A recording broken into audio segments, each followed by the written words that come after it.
بسم اللہ الرحمن الرحیم قاف والقرآن المجید۔ دنیا کا بہت بڑا کوئی اسکالر ہو، ڈاکٹر ہو، عالم ہو، مفسر ہو، محدث ہو، فقیہ ہو، اس حرف کا معنی نہیں بتا سکتا۔ اسی لیے نبی کائنات صلی اللہ علیہ وسلم فرمایا کرتے تھے اللہ اعلم بمرادہ، اس کا معنی اور مقصد اللہ جانتا ہے، کوئی نہیں جانتا۔ اور جو اس طرح کی کوشش کرتا ہے کہ اس کے کچھ معنی وغیرہ بتا دیں، وہ اندھیرے میں ہی تیر چلاتے ہیں۔ کائنات کے امام صلی اللہ علیہ وسلم نہیں بتا سکے تو کوئی اور کیا حیثیت ہے اس کی کہ وہ بتائے؟ صحابہ کرام نے بھی جرأت نہیں کی۔ یہ اللہ کے راز ہے، یہ بتانا چاہتا ہے میرے بندو تم کتنا بھی علم حاصل کر لو لیکن تم ہر حال میں عاجز ہو۔ بہت سارے اس طرح کے جو قرآن پاک میں جس کو ہم حروف مقطعات کہتے ہیں، تم اس کے معنی نہیں جانتے ہو۔ والقرآن المجید، واو یہاں پر قسمیہ ہے اور قسم ہے۔ قرآن پاک کی جو عظیم الشان قرآن پاک ہے، بڑی شان والے اس قرآن کی قسم کھاتا ہوں۔ اللہ رب العالمین قسم کھا رہا ہے۔ اللہ جس چیز کی چاہے قسم کھائے، وہ بے نیاز ہے، لیکن ہم اور آپ صرف اللہ کی قسم کھا سکتے ہیں۔ لیکن جہالت ہے آج بہت سارے لوگوں کے اندر، مسلمان ہیں، مسلمان گھرانے میں پیدا ہوئے ہیں، لیکن تیرے سر کی قسم، نبی کی قسم، فلاں کی قسم۔ آپ صلی اللہ علیہ وسلم فرماتے ہیں من حلف لغیر اللہ فقد اشرک، جو اللہ کے علاوہ کسی اور چیز کی قسم کھاتا ہے اس نے شرک کیا۔ بھائیو، اللہ رب العالمین جس چیز کی چاہے قسم کھائے، لیکن ہم مخلوق ہیں، ہمیں صرف اللہ کی قسم کھانی ہے۔ آپ صلی اللہ علیہ وسلم فرماتے ہیں من کان حالفا فلیحلف باللہ، جو تم میں سے قسم کھانا چاہے اس کو چاہیے کہ اللہ کی قسم کھائے، او لیصمت، یا پھر خاموش رہے، یا خاموش اختیار، غیر اللہ کی قسم نہ کھائیں۔ قسم جو ہوتا ہے نا، قسم کا پھر اس کے بعد جواب آتا ہے۔ یعنی کوئی شخص قسم کھا رہا ہے واللہ انا بری، اللہ کی قسم میں اس معاملے میں بری ہوں، میں گناہگار نہیں ہوں، اس معاملے میں میرا کوئی تعلق نہیں، یہ اس کا جواب قسم کہلاتا ہے۔ کہیں کہیں اللہ تعالیٰ نے ایک نہیں بے شمار قسمیں کھائی ہیں۔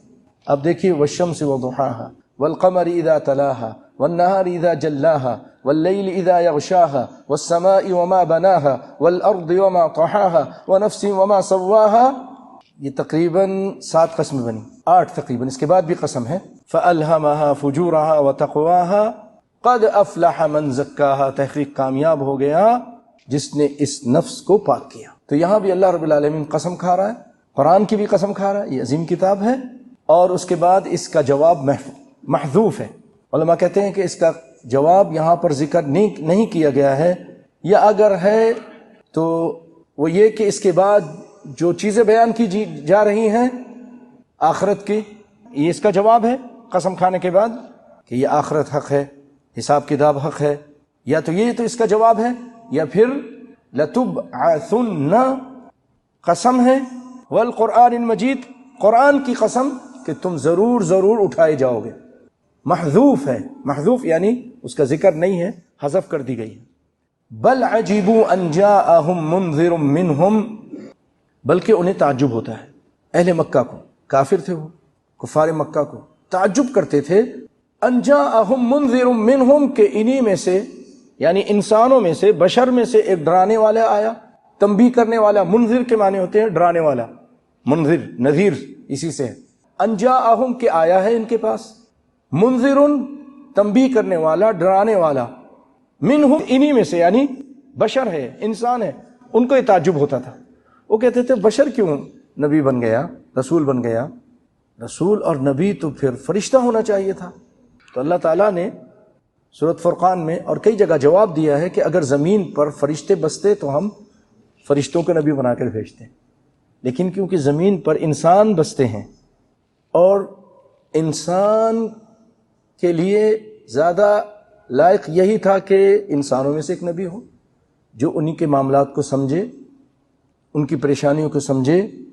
فرشتوں کو اللہ تعالیٰ اگر نبی بنا کے بھیج دیتے، نوری کو، جیسے آج بہت سارے لوگ اسی معاملے میں الجھے پڑے ہیں، ابھی تک فیصلہ ہی نہیں کر سکے وہ لوگ کہ نبی نور تھا کہ بشر تھا، وہ اسی پہ الجھے ہوئے ہیں کہ نبی نور ہے، اور لڑتے رہتے ہیں دن رات۔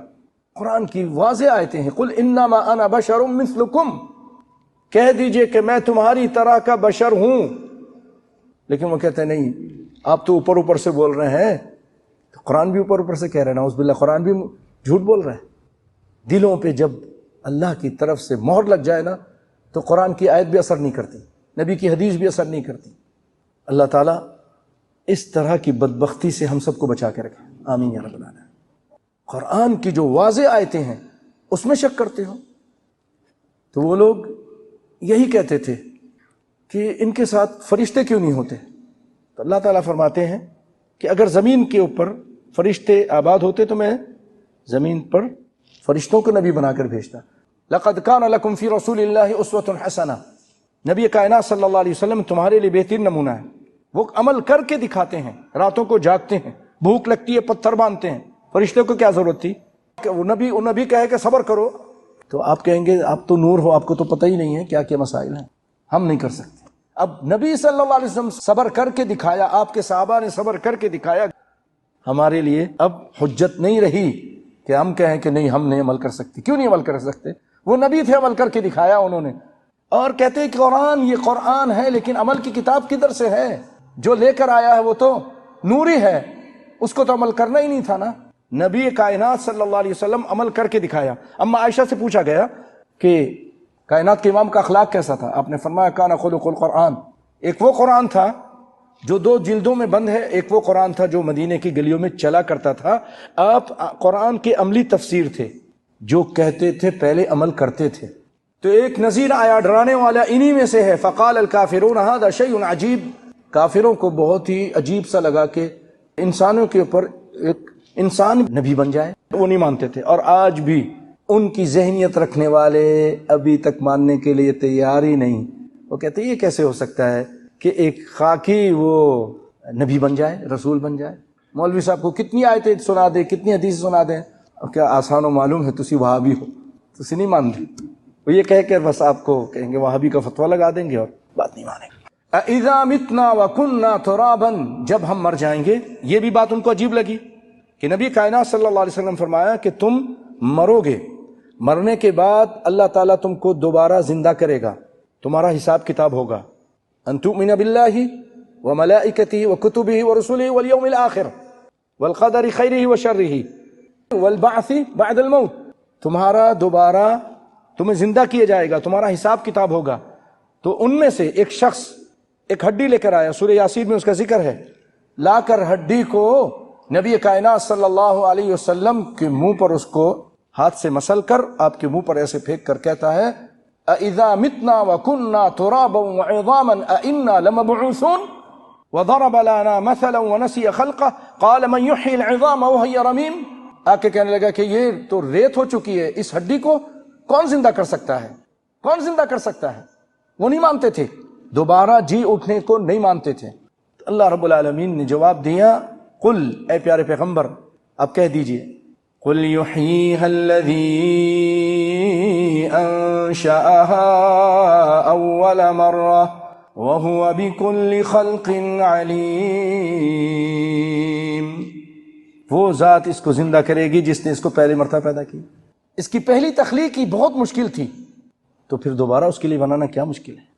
اِذَا مِتْنَا وَكُنَّا تُرَابًا، جب ہم مر جائیں گے اور ہم مٹی ہو جائیں گے، ریت ہو جائیں گے، کسی کا ناجائز مال کھانے والوں، تکلیف دینے والے کسی کو، کسی کی عزت کو اچھالنے والوں۔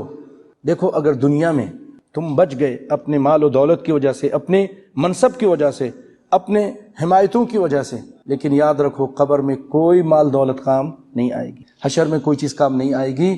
اللہ تعالیٰ تم کو دوبارہ زندہ کر کے اپنے سامنے کھڑا کر دے گا، ایک ایک چیز کا حساب لے لے گا۔ کتنی بھی تمہاری عمر ہو جائے، کتنی بھی تمہارے پاس دولت ہو، کتنے بھی بہت بڑے ڈکٹیٹر اور بہت بڑی کوئی تم جرنیل اور کرنیل ہو، ایک دن یہ سب کچھ چھوڑ کر تم کو کہاں جانا پڑے گا؟ تم نہیں جاؤ گے، تم کو تمہارے بچے، پیارے بچے، تمہارے بھائی اپنے کندھوں پہ اٹھا کر وہاں پھینک کر آ جائیں گے، مٹی اپنے ہاتھ سے ڈالیں گے اور اس کو ثواب سمجھیں گے۔ ذالک رجع بعید، تو وہ کہنے لگے یہ تو واپسی جو ہے نا، رجع کے معنی واپسی، یہ واپسی عقل میں نہیں آتی کہ ایسا ہوگا، بہت دور کی واپسی ہے، یہ کہاں ہوگا؟ اتنے لوگ مر چکے ہیں ابھی تک تو زندہ ہوئے نہیں ہیں۔ سورہ واقعہ میں اللہ تعالیٰ نے فرمایا قل ان الاولین والآخرین لمجموعون الی میقات یوم معلوم، تم اور تمہارے باپ دادا سب کو ایک میدان میں اللہ تعالیٰ جمع کر دے گا۔ آدم علیہ السلام سے لے کر قیامت تک جو انسان پیدا ہوں گے ان سب کو جمع کر کے اور اللہ تعالیٰ ان سے حساب لے گا۔